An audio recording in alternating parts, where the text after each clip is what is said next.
and there's my doctor right over there, my doctor. He said, you know, sir, if you want, you're really smart. You ought to take the cognitive test. I said, oh, what's that? Doc Ronnie, right? Now we call him Mr. Congressman. What a job you've done, Ronnie. They went after him, and it didn't work out too well. There you are. The Democrats went after him like you wouldn't believe. But he did a test. Did I ace it? Yes, sir. I aced it. And I'd like to see Biden ace it. He won't ace it. He'll get the first two. There's 35 questions, and the first 2 or 3 are pretty easy. Maybe the animals. They're the animals. Is this a lion, a giraffe? But when he gets to around 20, he's going to have a little hard time. I think he's going to have a hard time with the first few, actually. We designed a wall that was terrific. You know, you see it as steel, but it's not really. It's steel on the outside. It's hardened concrete on the inside of the bollards. And then it's also rebar, and it's a very heavy rebar and a very powerful rebar, very strong rebar, steel. So we had steel, concrete, and steel, and when they cut through it, they got to really want to get through. They got to really want to get through. And we've had almost no instances of that. So we built a wall that was not penetrable, and we were just about finished, and then we had an election where we did much better than we did the first time. And amazingly, we lost. Check out the New York election today, by the way. They just realized it's a disaster. They were unable to count the votes. Did you see it? It just came out. They're missing 135,000 votes. They put 135,000 make-believe votes in. Our elections are a disaster. But this election, because of you and Dan and Ken and everybody, I want to just thank the people of Texas because we won in a landslide. Mm-hmm. It wasn't even close. Well, I always said, you know, they were saying, well, Texas is going to be close. I said, well, I'm in favor of oil, I'm in favor of God, and I'm in favor of guns. And they're not. And if you're in Texas and you don't like guns, God, and oil, I don't think you're going to do too well. And they didn't do too well. They didn't do well at all. They did poorly. But we did well, and we did well in other states, too. We did well in states that we lost. We did really well, much better than we did. We got 12 million more votes than we got the first time. One of the media called up, and they said, could I ask you, what was the difference between 16 and 20? I said, well, the big difference is we did much better in 20. And they thought about it. They said, you know, you're right, isn't it? But the vote counting was probably a little bit better for them in 20 because what we've done was appreciated by the people. Mm-hmm. And we better get our elections straightened out because you're going to have a runaway country. You're going to have a banana republic. You're going to have a third world country here pretty soon because our elections are a mess.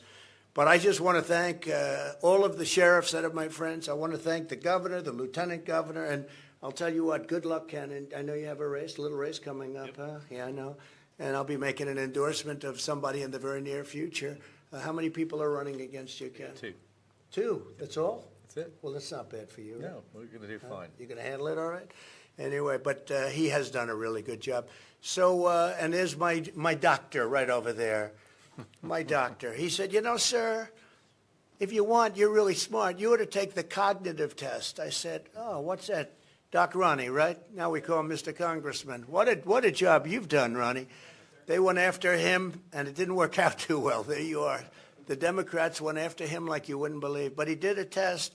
Did I ace it? Yes, sir. I aced it. And I'd like to see Biden ace it. He won't ace it. He'll get the first 2. There's 35 questions, and the first 2 or 3 are pretty easy. Maybe the animals. They're the animals. Is this a lion, a giraffe? But when he gets to around 20, he's going to have a little hard time. I think he's going to have a hard time with the first few, actually. But so we really have something to be really proud of what we did. And honestly, very simply, we have to do it again. You have to go back, stay in Mexico. That was very hard to get. That took us litigation, dealing with Mexico. I really think the president of Mexico is a great guy. Surprisingly, he wants to see this worked out. Exactly right. Because he has people pouring through his country by the millions, by the way. Not, you know, I see 100,000 here. 100. For every person you catch, and these experts say 4 or 5 get through, but I think it's a much higher number than that. You know, it's a big border. I think it's a much higher number. Now, the wall has stopped a lot of it, and you're going to finish up some of the wall, mm-hmm. and maybe they're going to finish it up. They're under a lot of pressure to finish it up, so maybe they're going to finish it up.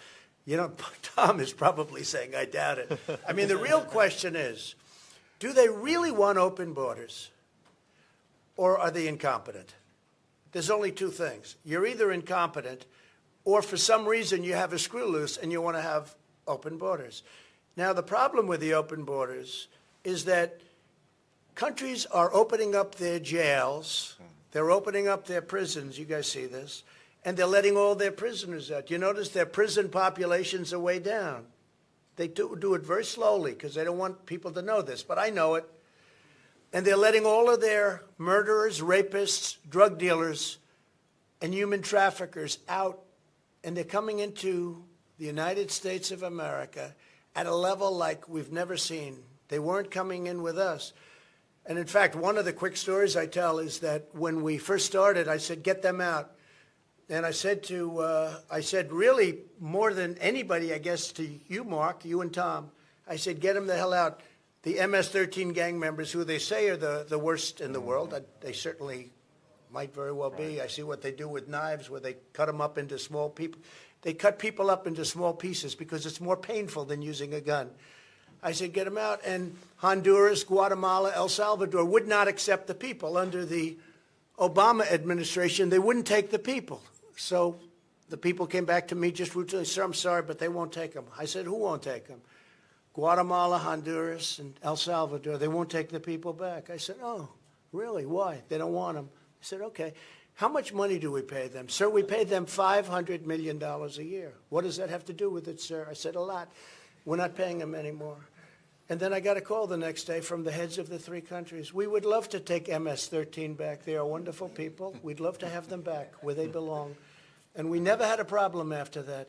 But now I understand they're not taking them back again because we don't deal with those countries right. I got along with the three people plus the president of Mexico beyond. He's a fantastic man. He really is. He's a fantastic man. Very different persuasion.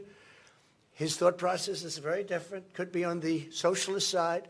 But I'll tell you what, we worked along really well together, and he's a terrific man and a terrific person, and he loves Mexico. I will tell you that.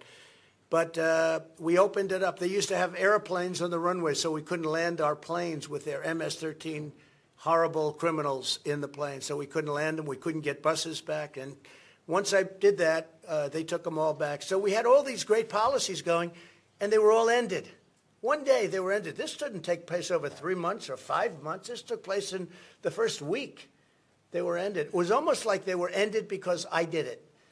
But, you know, we did a great job. In the history, and I appreciate what you said, Sheriff, because in the history there's never been, and not me, all of us together, there has never been a border so secure as the border, the southern border that we have. And now it's opened up. And don't kid yourself, they're coming in from the Middle East, and they're coming in and they're bad. They're coming in from the Middle East. I'd say, well, where are those people from? Sir, they're from Yemen. Oh, really, Yemen, right? How's that all about? They would dump them off in South America, and they make the journey up because it was easier to get through that way, through the southern border, and that stopped with us. That stopped fast. And now we have an open, really dangerous border, more dangerous than it's ever been in the history of our country. And we better go back fast. And, you know, I watch a couple of, even you people said that, well, we could start it immediately. Well, it's not going to go fast because you have to go back now and start the whole thing up with Mexico and with the three countries. It's not going to go that quickly. You know, they say, well, we should just immediately go back. It's not that easy. This was a lot of hard work and very good negotiation. We did great negotiation. And we did things like, we're going to charge you tariffs if you do this or if you do that. And all of a sudden they said, well, we'd love to have you have it your way. We won every point, every single point. And I don't know if they're going to be able to do that. So it's not that easy to go back, I will tell you. This is bad news for you, and you know it. I know. And a lot of people like to say to the media, well, we could immediately, I saw it today, we should immediately go back to the Trump policy. It's not that easy now. It's not that easy. But we have a sick country in many ways. It's sick in elections and it's sick in the border. And if you don't have good elections and if you don't have a strong border, you don't have a country. So with that, we're going over to the border right now. But we're going to the real part of the border where there's real problems, not a part where you look around and you don't see anybody. We're going to admire the wall and how it works because wherever we have the wall, that's what made the big difference. It made tremendous difference. And I just want to thank the people in this room. You have been incredible, incredible partners, including those characters back there that are all friends of mine. Every single one. Good job on television yesterday morning. Really good, Brian, I'll tell you, really good. So I just want to thank you all very much. It's an honor, and we have a tremendous crowd waiting for us, and I don't want to keep this man. I don't want to have him be late. I want to keep those approval ratings right at 92%. Okay? Thank you very much. Thank you. You take care of yourself.